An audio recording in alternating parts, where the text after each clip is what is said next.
സുറബീസ് daily. Hi friends, എല്ലാവർക്കും എൻ്റെ പുതിയൊരു വീഡിയോയിലേക്ക് സ്വാഗതം. ഞാനിന്ന് വന്നിരിക്കുന്നത് പാവക്ക വെച്ചിട്ടുള്ളൊരു വറുത്തരച്ച കറിയുടെ റെസിപ്പി ആയിട്ടാണ്. പാവക്കാന്നും കൈപ്പക്കാന്നും പറയും.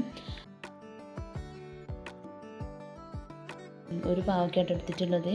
അത് ഞാൻ ചെറിയ കഷ്ണങ്ങളാക്കി നീളത്തിൽ ആക്കിയിട്ട് മുറിച്ച് വെച്ചിട്ടുണ്ട്. അതിലേക്ക് ഇതാ വലിയൊരു സവാള എടുത്തിട്ടുണ്ട്, അതും ചെറിയ കഷ്ണങ്ങളാക്കി മുറിച്ച് വെച്ചിട്ടുണ്ട്. അതുപോലെ ഒരു തക്കാളി എടുത്തിട്ടുള്ളത്, അതും ഞാൻ ചെറിയ കഷ്ണങ്ങളാക്കി മുറിച്ച് വെച്ചിട്ടുണ്ട്. അതുപോലെ അതിലേക്ക് ഇതാ ഒരു കഷ്ണം ഇഞ്ചിയും 2-3 അല്ലി വെളുത്തുള്ളിയും കൂടി എടുത്തിട്ടുണ്ട്, അതും ചെറിയ കഷ്ണങ്ങളാക്കി മുറിച്ച് വെച്ചിട്ടുണ്ട്. ഒരു 3 പച്ചമുളക് എടുത്തിട്ടുണ്ട്, അതും ചെറിയ കഷ്ണങ്ങളാക്കി മുറിച്ച് വെച്ചിട്ടുണ്ട്. ഇനി നമുക്ക് ഇത് ഒന്ന് വഴറ്റി വേവിച്ചെടുക്കണം. അതിന് വേണ്ടിയിട്ട് ഞാനൊരു പാത്രം അടുപ്പത്ത് വെച്ചിട്ടുണ്ട്. അതിലേക്ക് ഞാൻ 2 സ്പൂൺ വെളിച്ചെണ്ണ ഒഴിച്ച് കൊടുത്തിട്ടുണ്ട്. വെളിച്ചെണ്ണ ചൂടായപ്പോഴേക്കും അതിലേക്ക് ഞാൻ 1 സ്പൂണ് ഉലുവ ഇട്ട് കൊടുത്തിട്ടുണ്ട്. ഇനി അതിലേക്ക് ഇതാ ഒരു 1/4 ടീസ്പൂണ് വലിയ ജീരകം ഇട്ട് കൊടുത്തിട്ടുണ്ട്. ഇനി അത് പൊട്ടി വരുമ്പോഴേക്കും നമുക്ക് അതിലേക്ക് അരിഞ്ഞ് വെച്ചിരിക്കുന്ന വലിയ ഉള്ളി ഇട്ട് കൊടുക്കാം. അതൊന്ന് നന്നായിട്ട് ഒന്ന് വഴറ്റിയെടുക്കണം. അത് വഴറ്റിയതിന് ശേഷം നമുക്ക് അതിലേക്ക് പച്ചമുളകും വെളുത്തുള്ളിയും ഇഞ്ചിയും കൂടെ അരിഞ്ഞ് വെച്ചത് ഇട്ട് കൊടുക്കാം. അതൊന്ന് പച്ചമണം മാറുന്നത് വരെ നമുക്ക് ഇളക്കി കൊടുക്കാം.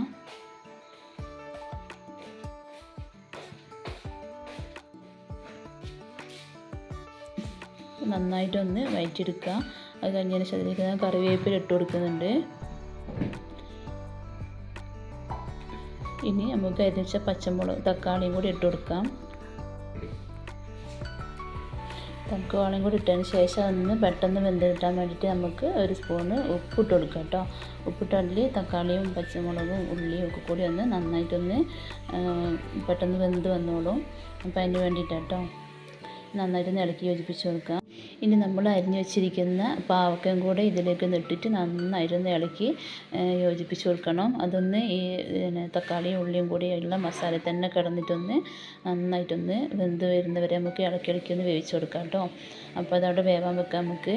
പിന്നെ നമുക്ക് ഇതിലേക്കുള്ള തേങ്ങയും കൂടെ ഒന്ന് വറുത്തെടുക്കണം. അപ്പോൾ ഞാൻ മറ്റടുപ്പിൽ ഒരു ചീനിച്ചട്ടി വെച്ചിട്ടുണ്ട്, ഇരുമ്പിൻ്റെ ചീനിച്ചട്ടി വെച്ചിട്ടുള്ളത്. അതിലേക്ക് ഞാനിതാ 1 സ്പൂൺ എണ്ണ വെച്ചിട്ടുണ്ട്. അതിലേക്ക് ഞാൻ 2 അല്ലി വെളുത്തുള്ളിയും ഒരു 3-4 അല്ലി ചെറിയ ഉള്ളി ഇട്ട് കൊടുത്തിട്ടുണ്ട്. പിന്നെ ഒരു 1/4 ടീസ്പൂൺ വലിയ ജീരകം കൂടി ഇട്ട് കൊടുത്തിട്ടുണ്ട്. പിന്നെ ഒരു തണ്ട് കറിവേപ്പിലയും കൂടി ഇട്ടിട്ടുണ്ട്. ഇനി നമുക്കിത് നന്നായിട്ട് ഇളക്കി മൂത്ത് വരുന്നവരെ ഒന്ന് കാത്തു നിൽക്കാം.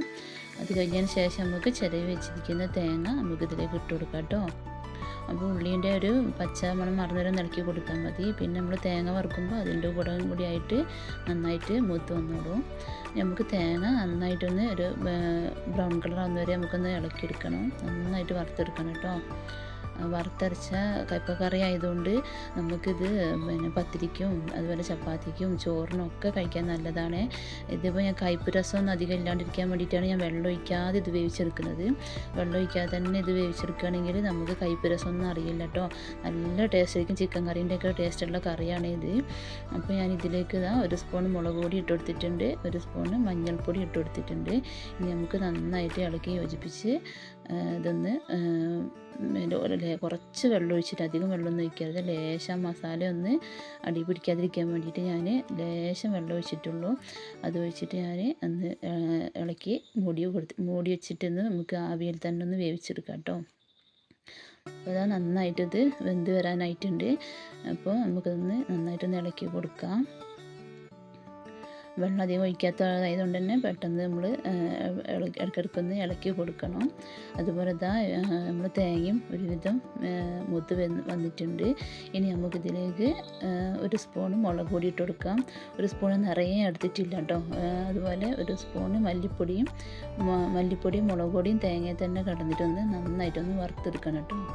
തേങ്ങേൻ്റെ കൂടെ തന്നെ അതൊന്ന് നന്നായിട്ട് വറുത്ത് വരണം. എന്നാലേ നമുക്ക് ആ കറിയുടെ ആ ടേസ്റ്റ് ഒന്ന് കിട്ടുള്ളൂ കേട്ടോ. മല്ലിപ്പൊടി നന്നായിട്ട് വറുത്ത് വന്നാലാണ് അതിൻ്റെ ടേസ്റ്റ് വരുള്ളൂ. അപ്പോൾ നമുക്ക് തേങ്ങ ഒന്ന് ലൈറ്റ് ബ്രൗൺ കളർ ആകുന്ന വരെ നമുക്ക് നന്നായിട്ടൊന്ന് വറുത്തെടുക്കാം. അപ്പോൾ തേങ്ങ ഏകദേശം ആയിട്ടുണ്ട്. ഇനി നമുക്കിത് ജാറിലിട്ട് ആവശ്യത്തിനുള്ള വെള്ളം ഒഴിച്ചിട്ട് നമുക്ക് നരച്ചെടുക്കാം കേട്ടോ. അപ്പോൾ ഞാൻ തേങ്ങ നരച്ചെടുത്തിട്ടുണ്ട്. ഇപ്പം നമ്മുടെ പാവയ്ക്കൊക്കെ നന്നായി വെന്ത് വന്നിട്ടുണ്ട് കേട്ടോ. അതിലേക്ക് നമുക്ക് തേങ്ങ അരച്ചതും കൂടി ഒന്ന് ഒഴിച്ചു കൊടുക്കാം. എന്നിട്ട് നമുക്ക് നന്നായിട്ടൊന്ന് തിളക്കുന്നത് വരെ ഒന്ന് വെയിറ്റ് ചെയ്യാം.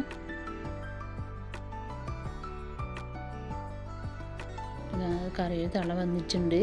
ഇനി നമുക്ക് ഇതിലേക്ക് കറി ഒന്ന് വറവ് ചെയ്യണം. അതിന് വേണ്ടിയിട്ടുള്ള ഉള്ളിയൊക്കെ ഒന്ന് റെഡിയാക്കി എടുക്കണം. ഇത് നല്ല തിളച്ചതിന് ശേഷം നമുക്കൊന്ന് ഇറക്കി വെക്കാം.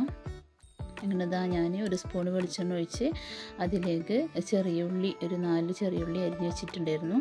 അത് ഞാൻ ഇതിലേക്ക് ഇട്ട് കൊടുത്തിട്ടുണ്ട്. ഇനി ഉള്ളി ഒന്ന് മൂത്ത് വരുമ്പോഴേക്ക് ഒരു തണ്ട് കറിവേപ്പിലയും പിന്നെ കുറച്ച് മല്ലിച്ചപ്പും കൂടി ഇട്ട് കൊടുക്കാം. ഇതൊന്ന് നന്നായിട്ടൊന്ന് ഇളക്കി കൊടുക്കാം കേട്ടോ. എണ്ണയിൽ കിടന്നൊന്ന് മൂത്ത് വരട്ടെ. ചെറിയ ഉള്ളി ഒന്ന് മൂത്ത് വരുമ്പോഴാണ് കറിക്ക് നല്ലൊരു ടേസ്റ്റ് കിട്ടുക. അപ്പോൾ ചെറിയ ഉള്ളി മൂത്ത് വരുമ്പോഴേക്ക് നമുക്ക് അതിലേക്ക് ഒരു സ്പൂൺ ചിക്കൻ മസാലയോ ബീഫ് മസാലയോ ഏത് വേണമെങ്കിലും ചേർക്കാം കേട്ടോ. അങ്ങനത്തെ അത് മൂത്ത് വന്നിട്ടുണ്ട്. ഇനി നമുക്കിത് കറിയിലേക്ക് ഒഴിച്ചു കൊടുക്കാം. അങ്ങനെ നമ്മൾ പാവക്കക്കറി ഇവിടെ റെഡി ആയിട്ടുണ്ട്. ഇപ്പം നമുക്കിത് ചോറിന് മാത്രമല്ല കടിക്കും, രാവിലെ കടിക്കും, വൈകുന്നേരത്തേക്ക് ചപ്പാത്തിക്കും ഒക്കെ നമുക്ക് ഉപയോഗിക്കാൻ പറ്റിയ നല്ല അടിപൊളി കറിയാണ്. അപ്പം ഇതുപോലെ ഒന്ന് പാവക്ക വറുത്തരച്ചിട്ട് എല്ലാവരും ഒന്ന് ഉണ്ടാക്കി നോക്കുക. അങ്ങനെ എൻ്റെ വീഡിയോ ഇഷ്ടപ്പെടുകയാണെങ്കിൽ എല്ലാവരും ഒന്ന് ലൈക്ക് ചെയ്യണം. സബ്സ്ക്രൈബ് ചെയ്യാത്തവരാണെങ്കിൽ ഒന്ന് സബ്സ്ക്രൈബ് ചെയ്ത് സപ്പോർട്ട് ചെയ്യണേ.